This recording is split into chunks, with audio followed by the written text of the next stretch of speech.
इस मूवी के स्टार्ट में हम देखते हैं एक प्रिंस को जिसने अपने पैलेस को काफी खूबसूरत बनाकर रखा हुआ था। वो अपने पैलेस में खूबसूरत लड़कियों को बड़ी बड़ी दावतें दिया करता था। एक रात बहुत तेज तूफान आ जाता है। उस तूफान से बचने के लिए एक गरीब बूढ़ी औरत प्रिंस के महल में आ जाती है। अब ऑब्वियसली वो औरत बूढ़ी थी, इसीलिए शक्ल सूरत से प्यारी नहीं थी। अब वो बूढ़ी औरत प्रिंस के ऑनर में उसे रोज फ्लावर गिफ्ट देती है। प्रिंस सोचता है कि इस बूढ़ी औरत की हालत खराब है, वो एक बूढ़ी औरत है और उसकी शक्ल सूरत भी प्यारी नहीं है, इसीलिए वो उस बूढ़ी औरत का मजाक बनाता है, हंसने लगता है और उस बूढ़ी औरत की इंसल्ट करते हुए प्रिंस ने उसके फ्लावर को फेंक दिया। वो बूढ़ी औरत प्रिंस को काफी समझाती है कि खूबसूरती कभी भी इंसान के चेहरे पर नहीं होती बल्कि वो इंसान के दिल में पाई जाती है, लेकिन प्रिंस उसकी कोई बात सुनने को तैयार ही नहीं था और देखते ही देखते वो बूढ़ी औरत एक खूबसूरत लेडी में बदल गई। असल में वो बूढ़ी औरत एक जादूगरनी थी जो कि किसी बूढ़ी औरत का रूप लेकर प्रिंस के पास आई थी ताकि वो प्रिंस को आजमा सके। वो जादूगरनी समझ गई थी कि प्रिंस के दिल में प्यार नाम की कोई चीज है ही नहीं, इसीलिए वो प्रिंस को अपने मैजिक से जानवर यानी बीस्ट बना देती है। प्रिंस उस जादूगरनी से काफी रिक्वेस्ट करता है कि वो ऐसा ना करे, लेकिन वो उसकी एक नहीं सुनती। जादूगरनी के इस मैजिक की वजह से सब लोग आहिस्ता आहिस्ता प्रिंस को भूलने लगे। यहाँ पर हम ये जान पाते हैं कि उस जादूगरनी ने प्रिंस को जो फ्लावर दिया था वो कोई आम फ्लावर नहीं था बल्कि मैजिकल फ्लावर था, जादुई फूल था वो। और फ्लावर एक्सेप्ट ना करने पर उस जादूगरनी ने प्रिंस को ये कर्ज दे दिया और ये कर्ज तभी खत्म होगा जब प्रिंस को उस फ्लावर की आखिरी पेटल यानी पंखुड़ी गिरने से पहले किसी से प्यार हो जाए और वो भी प्रिंस से प्यार करे।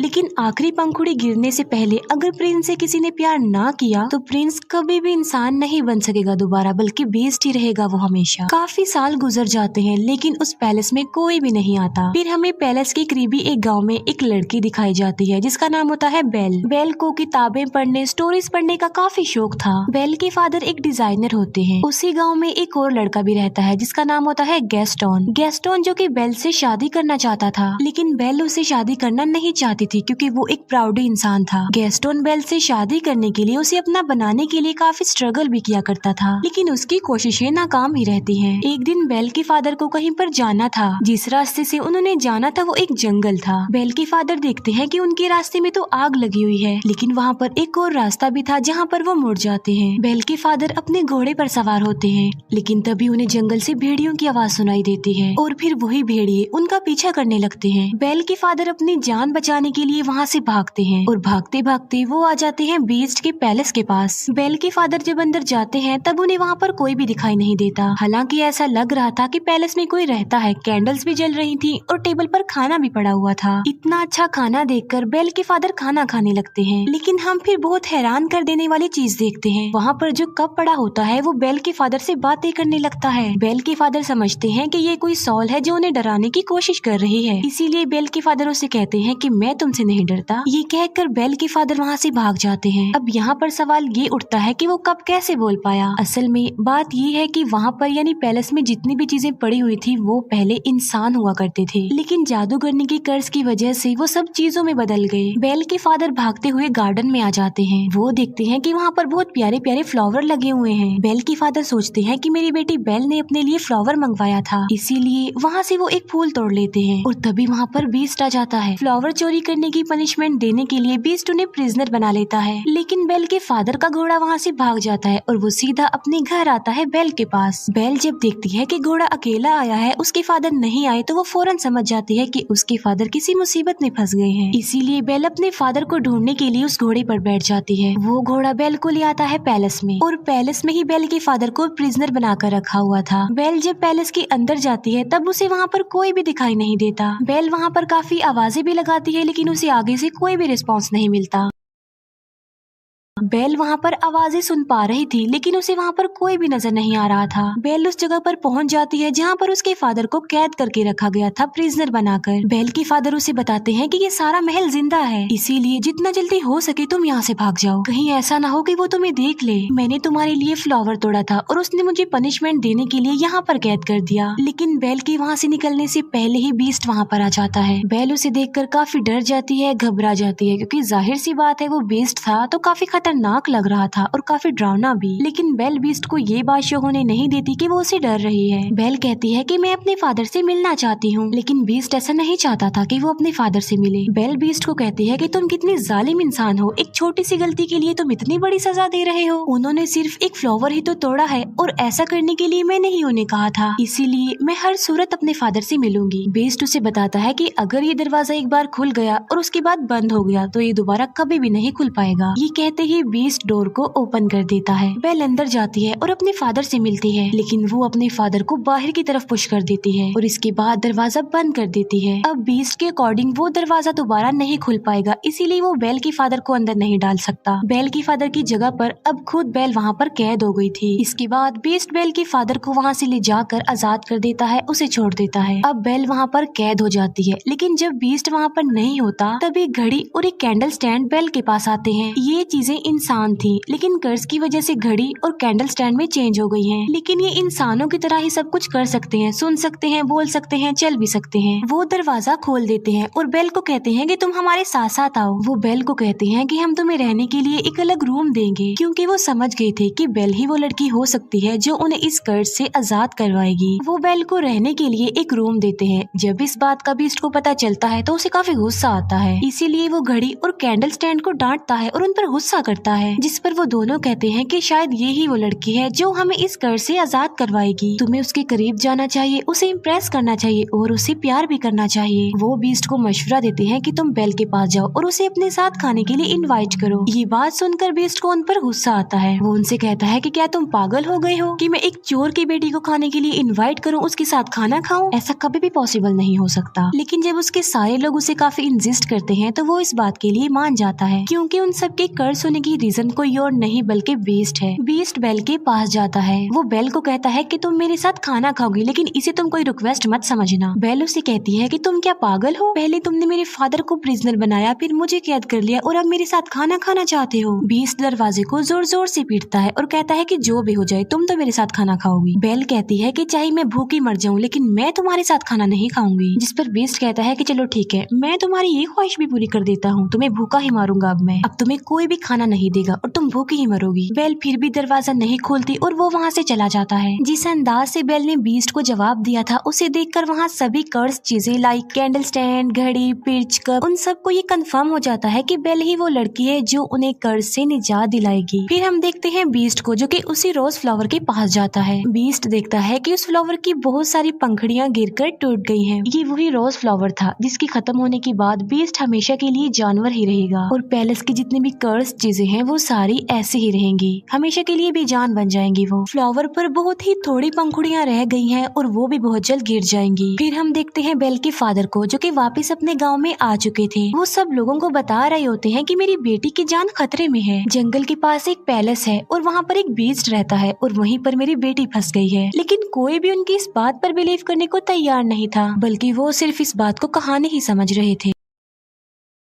लेकिन गैस्टोन, जो कि बेल से शादी करना चाहता था, वो बेल के फादर को इम्प्रेस करने के लिए कहता है कि मैं तुम्हारी बात पर यकीन करता हूँ, मैं तुम्हारे साथ जाऊंगा तुम्हारी बेटी को बचा लाने के लिए। तब गैस्टोन और उसका एक साथी बेल के फादर के लिए जंगल के रास्ते निकल पड़ते हैं। जिस रास्ते पर बेल के फादर गए थे वो रास्ता इन्हें कहीं पर मिलता ही नहीं है। गैस्टोन को इस बात पर काफी गुस्सा आता है। वो बेल के फादर को कहता है कि तुम्हारा दिमाग खराब हो गया है, कोई बीस्ट नहीं होता। गैस्टोन बेल के फादर को ये भी कह देता है कि मैं तुम्हारी बेटी से प्यार करता हूँ और मैं उससे शादी करूंगा। जिस पर बेल के फादर कहते हैं कि तुम्हारी ये ख्वाहिश कभी भी पूरी नहीं हो सकती। इस बात पर गैस्टोन को काफी गुस्सा आता है। वो बेल के फादर के हाथ पांव बांध देता है और उन्हें एक ट्री के नीचे मरने के लिए छोड़कर वहाँ से चला जाता है, क्योंकि वो भेड़ियों का इलाका था और भेड़िए उन्हें मार कर खा लेंगे। फिर हम एक लेडी को देखते हैं जिसे उसके गाँव से निकाल दिया गया था और उसका नाम था अगथा। एगथा बेल के फादर की जान बचा लेती है और उन्हें आजाद कर देती है। पैलेस में हम बेल को देखते हैं, जो कि उसी रोज फ्लावर के पास आ जाती है। बेल उस फ्लावर को भी टच करने ही वाली होती है कि वहाँ पर आ जाता है बीस्ट। बीस्ट उसे कहता है कि तुम्हें अंदाजा नहीं कि तुम अभी क्या करने वाली थी, अभी हम सब के सब मारे जाते। बीस्ट गुस्से में आकर बेल से कहता है कि चली जाओ यहाँ से। तब बेल रोते हुए वहाँ से भागकर चली जाती है। घोड़े पर बैठकर जब बेल जंगल पार कर रही होती है तब वहाँ पर बहुत सारे भेड़िए आकर बेल को चारों तरफ से घेर लेते हैं। लेकिन इससे पहले कि वो भेड़िए बेल को कोई नुकसान पहुँचाते, वहाँ पर बीस्ट आ जाता है। वो उन भेड़ियों का काफी मुकाबला करता है, उन्हें काफी मारता है। बीस्ट उन सब भेड़ियों को वहाँ से उसे मार भगाता है, लेकिन इस लड़ाई के दौरान वो खुद भी इंजर्ड हो जाता है। बेल अभी घोड़े पर बैठकर वहाँ से जाने ही वाली होती है तो वो देखती है कि बीस्ट जमीन पर गिर गया है क्योंकि वो काफी इंजर्ड है, उसकी हालत काफी खराब हो गई है। अब क्योंकि बीस्ट ने बेल की जान बचाई थी, उसे नई जिंदगी दी थी, इसीलिए बेल वहाँ से जाने की बजाय उसके पास आ जाती है। बेल उससे कहती है कि मैं तुम्हें उठा नहीं सकती, इसीलिए तुम्हें हिम्मत करके खुद ही उठना होगा। बड़ी मुश्किल से हिम्मत करते हुए बीस्ट खड़ा हो जाता है। बेल उसे अपने साथ घोड़े पर बिठा कर पैलेस में वापस ले आती है। बेल एक बार फिर से वापस उसी पैलेस में आ गई थी। पैलेस की सारी कर्स चीजें बेल को देखकर काफी खुश हो जाती हैं, क्योंकि वो चाहते थे कि बेल यहीं रहे इसी पैलेस में। बेल और बीस्ट को एक दूसरे से प्यार हो जाए, जिसकी वजह से कर्स खत्म हो जाए और सब कुछ नॉर्मल हो जाए। वो चीजें बेल को सारी स्टोरी नहीं बताती, ना ये बताते हैं कि वो इस कर्स से कैसे आजाद होंगे, बल्कि सिर्फ ये बताते हैं कि जब उस फ्लावर की आखिरी पंखुड़ी गिर जाएगी हम सब ऐसे ही रह जाएंगे और बीस्ट भी हमेशा के लिए बीस्ट ही रह जाएगा। बेल बीस्ट को बैंडेज लगाती है। बेल जब बीस्ट के पास होती है तो वो एक शेर पढ़ती है, क्योंकि बेल का इंटरेस्ट बुक में, स्टोरी में और पोएट्री में बहुत ज्यादा था, लेकिन उस शेर को बीस्ट कंप्लीट करता है। ये बात बेल को काफी हैरान कर देती है। बेल उससे पूछती है कि क्या तुम भी पोएट्री पढ़ते रहते हो? बीस्ट कहता है कि मैं लव स्टोरी, प्यार मोहब्बत, इनकी पोएट्री नहीं पढ़ता, बल्कि मैंने बहुत ज्यादा बुक्स पढ़ी हुई हैं, बहुत ज्यादा पोएट्री के बारे में जानता हूँ। इस पर बेल कहती है कि मुझे तो प्यार मोहब्बत की बातें, प्यार मोहब्बत की कहानियाँ बहुत पसंद है। जिस पर बीस्ट कहता है कि तुम्हारी शक्ल देखकर ऐसा लगता है कि तुम्हें प्यार मोहब्बत में बहुत इंटरेस्ट है, अगर तुम कुछ पढ़ना ही चाहती हो तो कुछ अच्छा पढ़ो। फिर बीस्ट बेल को अपने साथ अपनी लाइब्रेरी में लेकर जाता है, जो कि काफी बड़ी थी। वहाँ पर बहुत ज्यादा बुक्स थी। बेल उन बुक्स को देखकर काफी शॉक्ड भी रह जाती है और काफी खुश भी हो जाती है, क्योंकि गाँव में पढ़ने के लिए उसे कोई भी बुक नहीं मिलती थी और यहाँ पर तो उसे इतनी सारी बुक्स मिल गई है। बीस्ट कहता है कि अगर तुम चाहती हो तो हमारे साथ यहाँ पर रह सकती हो। ये बात बेल को काफी खुश कर देती है। फिर वक्त के साथ साथ एक दूसरे के साथ काफी टाइम गुजारने लगे। इन दोनों की दोस्ती हो गई, वो एक दूसरे के काफी करीब आ गए, एक दूसरे की लाइक्स डिसलाइक्स उन्हें पता भी चल गए। दोनों साथ मिलकर खाना भी खाते थे। फिर बीस्ट बेल को गाना भी गाकर सुनाता है और बीस्ट बेल को एक बुक भी दिखाता है, जो कि एक जादुई बुक थी। वो कहता है कि ये बुक मुझे किसी जादूगरनी ने दी थी और इस किताब की मदद से हम लाइफ के किसी भी टाइम में जा सकते हैं। लाइक हम पास्ट टाइम में जा सकते हैं, फ्यूचर टाइम में जा सकते हैं। बेल उस टाइम में जाना चाहती थी जब वो अपनी मदर से आखिरी बार मिली थी। बेल जब उस टाइम में जाती है तब उसे पता चलता है कि उसकी मदर को एक इन्फेक्शन हो गया था। इसीलिए बेल की मदर ने बेल के फादर को कहा था कि तुम बेल को लेकर हमेशा के लिए यहाँ से चले जाओ, ताकि मेरी बेटी को भी ये इन्फेक्शन ना लग जाए।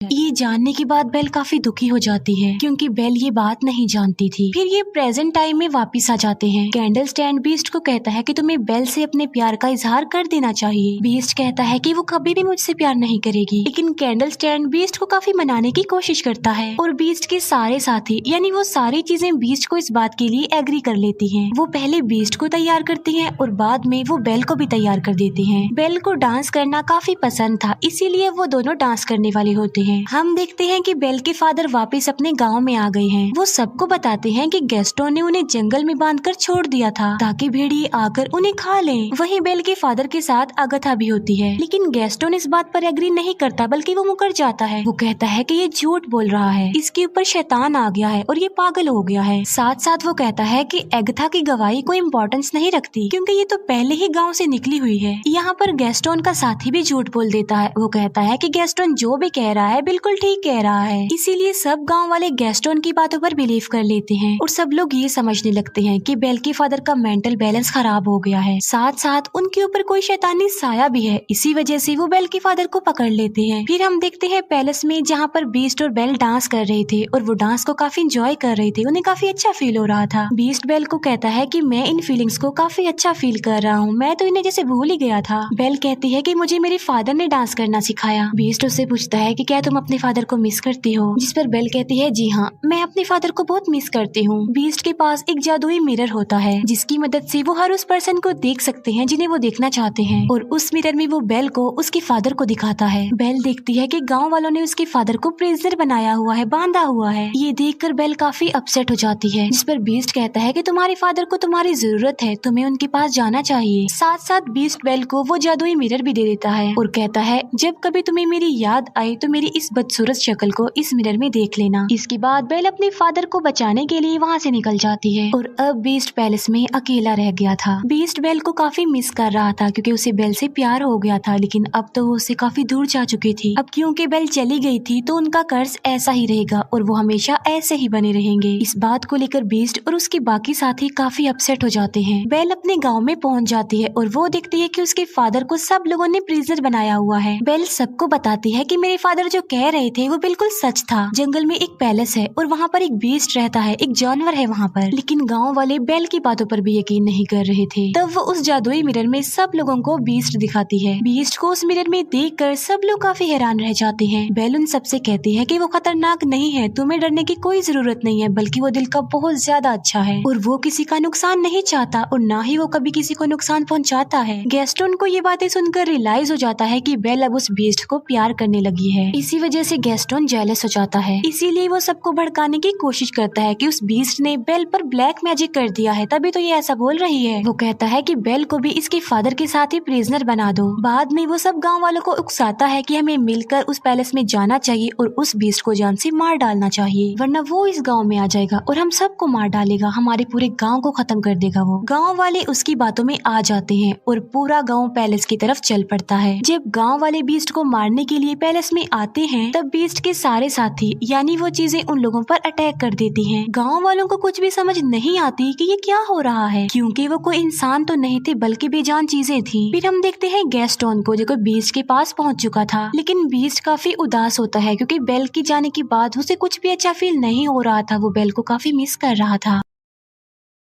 गैस्टोन बीस्ट को कहता है, तुम क्या समझते हो कि बेल तुमसे प्यार करती है, बल्कि तुम्हें मारने के लिए उसने हम सब गांव वालों को भेजा है। ये कहते ही वो बीस्ट पर गोली चला देता है और बीस्ट जाकर नीचे गिरता है। लेकिन नीचे गिरने से पहले बीस्ट टेरेस के एक टॉप को पकड़ लेता है, लेकिन इससे पहले कि गैस्टोन दूसरी गोली चलाता बेल वहाँ पर आ जाती है। गैस्टोन को रोकने के लिए बेल उसका हाथ पकड़ लेती है। इस फाइट में गैस्टोन भी जाकर नीचे गिर जाता है। गैस्टोन की गन भी उसके हाथ से गिर जाती है। बीस्ट ऊपर आने की कोशिश करता है, तभी बेल उसे आवाज देती है। वो बीस्ट को बताती है कि मैंने गांव वालों को रोकने की बहुत कोशिश की थी, लेकिन वो नहीं रुके। बेल को वहाँ देखने के बाद बीस्ट के अंदर एक हिम्मत पैदा हो जाती है और अब वो गैस्टोन का मुकाबला करना चाहता था और अब वो पहुँच जाता है गैस्टोन के पास। वो गैस्टोन को गर्दन से पकड़ लेता है और उसे हवा में कर देता है और बीस्ट गैस्टोन को काफी ऊंची दीवार से फेंकने ही वाला होता है, जिस पर गैस्टोन बीस्ट से काफी रिक्वेस्ट करता है कि प्लीज मुझे मत फेंको, प्लीज बीस्ट मुझे छोड़ दो। बीस्ट उससे कहता है कि मैं बीस्ट नहीं हूँ। ये कहते ही बीस्ट गैस्टोन की जान छोड़ देता है और उसे कहता है चले जाओ यहाँ से। गैस्टोन वहाँ से चला जाता है और बीस्ट आ जाता है बेल के पास। मौके का फायदा उठाकर गैस्टोन अब पीछे की तरफ से बीस्ट पर गोलियां चलाता है, जिसकी वजह से बीस्ट नीचे गिर जाता है। लेकिन गैस्टोन जिस जगह पर खड़ा हुआ था वो जगह टूट जाती है और गैस्टोन भी जाकर नीचे गिरता है। इतनी ऊंचाई से गिरने की वजह से गैस्टोन मर जाता है। बीस्ट की हालत काफी खराब हो जाती है क्योंकि वो काफी इंजर्ड था और अपने आखिरी सांस गिन रहा था। बेल बीस्ट को कहती है कि अब के बाद मैं तुम्हें कभी भी छोड़ के नहीं जाऊंगी, जिस पर बीस्ट कहता है लेकिन अब मेरी तो जाने का वक्त हो गया है, जिस पर बेल कहती है कि तुम्हें कुछ नहीं होगा, सब कुछ नॉर्मल हो जाएगा। और हम देखते हैं कि उस फ्लावर की आखिरी पंखुड़ी भी गिर जाती है। जैसे ही वो पंखुड़ी गिरती है बीस्ट बिल्कुल खामोश हो जाता है और वहाँ पर बीस्ट के जितने भी साथी थे यानी वो चीजें थी वो भी एकदम से बेजान हो जाती हैं। बीस्ट को मरता हुआ देखकर बेल को काफी दुख होता है और उसकी आंख में आंसू होते हैं। यहाँ पर बेल भी अपने प्यार का इजहार कर देती है। वो बीस्ट को कहती है मैं तुमसे बहुत प्यार करती हूँ और वो बीस्ट के करीब भी आती है। तभी वहाँ पर एगथा भी आ जाती है। एगथा जिसे गांव के लोगों ने निकाल दिया था। असल में बात ये नहीं थी, बल्कि वो जादूगरनी कोई और नहीं बल्कि एगथा थी। वो देखती है कि बीस्ट को किसी से प्यार हो गया है और वो लड़की भी अब बीस्ट से प्यार करती है, यानी अब वो कर्ज खत्म हो गया है। और देखते ही देखते बीस्ट के चारों तरफ रोशनी ही रोशनी चमक उठती है और बीस्ट अब एक खूबसूरत प्रिंस में चेंज हो जाता है। ये देखकर बेल काफी खुश हो जाती है। वो दोनों एक दूसरे को देखकर काफी खुश होते हैं, एक दूसरे के पास आते हैं और एक दूसरे को गले से लगा लेते हैं। और पैलेस की जितनी भी कर्ज चीजें थी अब वो इंसान बन गई थी, यानी अपने असली रूप में आ चुकी थी। सब लोग काफी खुश हो जाते हैं। बेल और बीस्ट पैलेस में सब लोगों के बीच में डांस कर रहे होते हैं और इसी के साथ ही इस मूवी की हैप्पी एंडिंग हो जाती है। Thank you for watching.